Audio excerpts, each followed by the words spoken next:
My name is Gavin Dixon. Je m'appelle Kevin Dixon. J'habite en Australie et les origines de ma famille sont à la fois en Australie et en Europe. Native stock. J'ai tenté depuis plusieurs années de relancer la lutte traditionnelle aborigène, corrida, en Australie.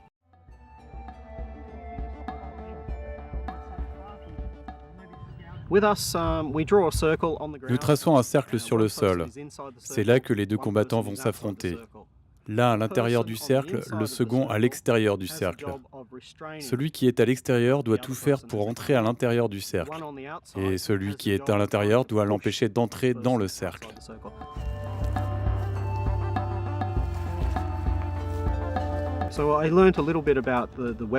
J'ai d'abord appris le maniement des armes traditionnelles.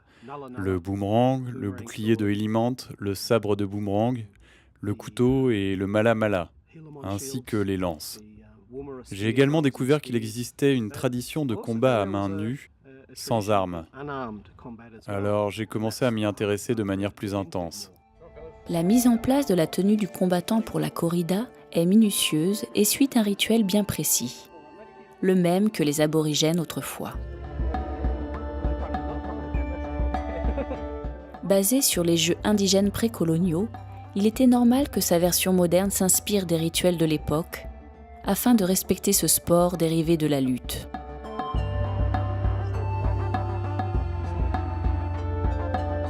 Rien n'est laissé au hasard dans sa préparation, afin de permettre au combattant d'être à l'aise lors de son combat, mais également et toujours dans l'optique de respecter les règles qui perdurent depuis des années.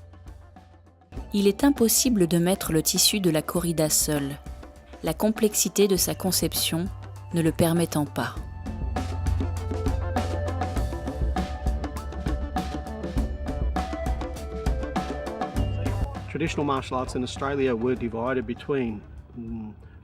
Ici, en Australie, nous avons divisé les arts martiaux en deux. Ceux pour maintenir la paix et ceux pour faire la paix. Les arts martiaux pour faire la paix impliquent des armes. Avec ces arts martiaux, il y avait souvent des blessés, voire des morts. Cela a engendré un cercle de représailles permanent. Mon intérêt se porte plus sur les arts martiaux pour maintenir la paix. D'où mon intérêt pour cette lutte. Dans cette lutte, il n'y a pas de coup de pied, il n'y a pas de coup de poing. Elle est pratiquée sans armes et elle est encadrée par des règles précises.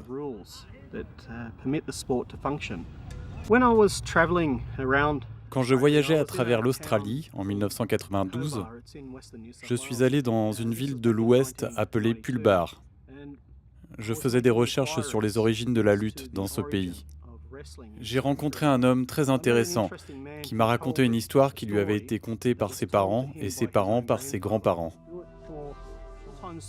Dans les anciens temps, les hommes étaient comme des animaux. Et au dire des anciens, cette histoire remonte à un homme qui était un homme lézard. Cet homme était très concerné, car son neveu était mort dans des représailles. Lorsqu'un homme était assassiné par une autre tribu, cette dernière revenait pour se venger et tuer un des leurs. C'était un véritable cercle vicieux. Cet homme lézard était très préoccupé par ça. Il avait vu tellement de membres de sa famille mourir dans des représailles idiotes et il voulait absolument trouver une solution à ce problème.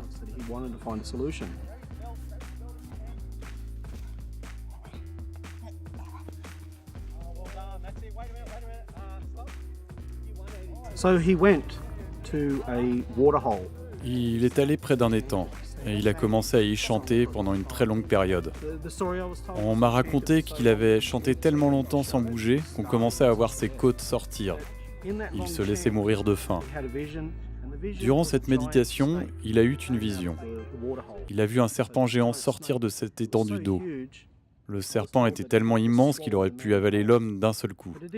Mais le serpent ne l'a pas mangé. Il lui a dit seulement « Observe les kangourous ».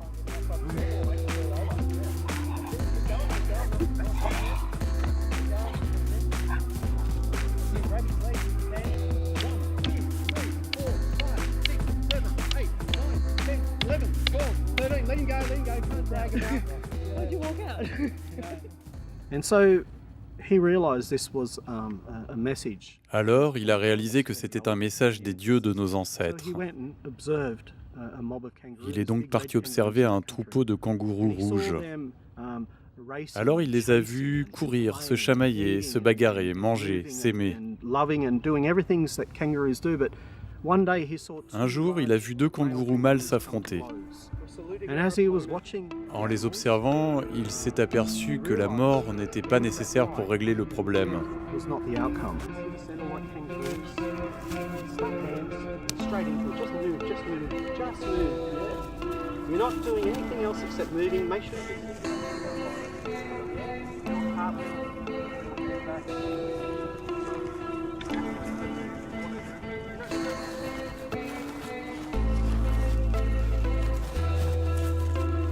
Only your hands and feet can touch the ground, so if you make their hand touch the ground, that's it, it's over. Make their knee touch the ground, it's over. Grab their leg.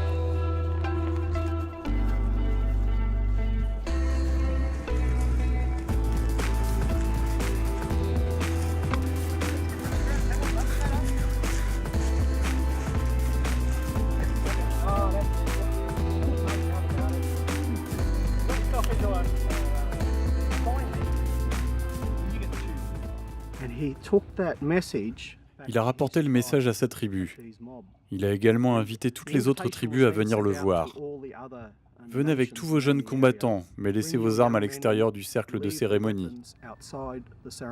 C'est de cette façon qu'ils ont imité les gestes et l'attitude des kangourous, en reprenant leur figure et leur posture. Mais la mort n'était pas le but ultime de ces combats.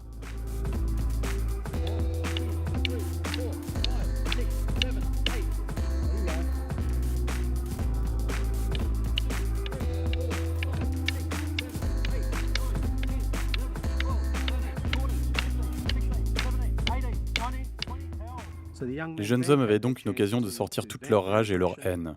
L'environnement était protégé, la paix était rétablie dans la société. C'est pour ça que nous appelons cette lutte une cérémonie de paix, pour maintenir la paix. Elle se différencie donc des autres arts martiaux utilisant les armes, qu'on appelle cérémonie pour obtenir la paix.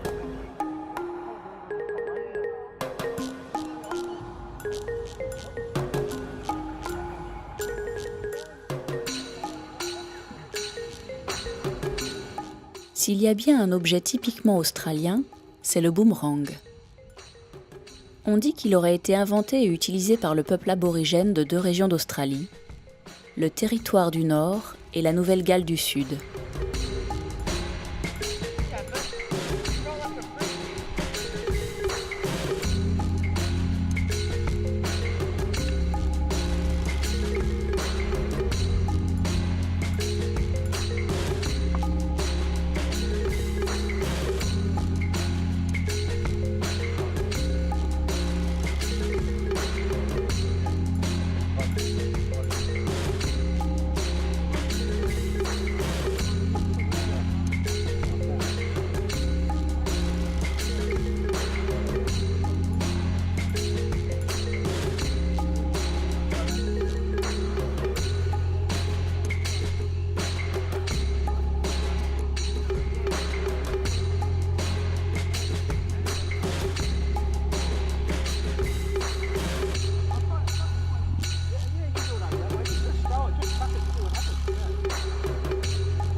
L'apprentissage des bâtons comme du boomerang permet de travailler l'agilité et la précision.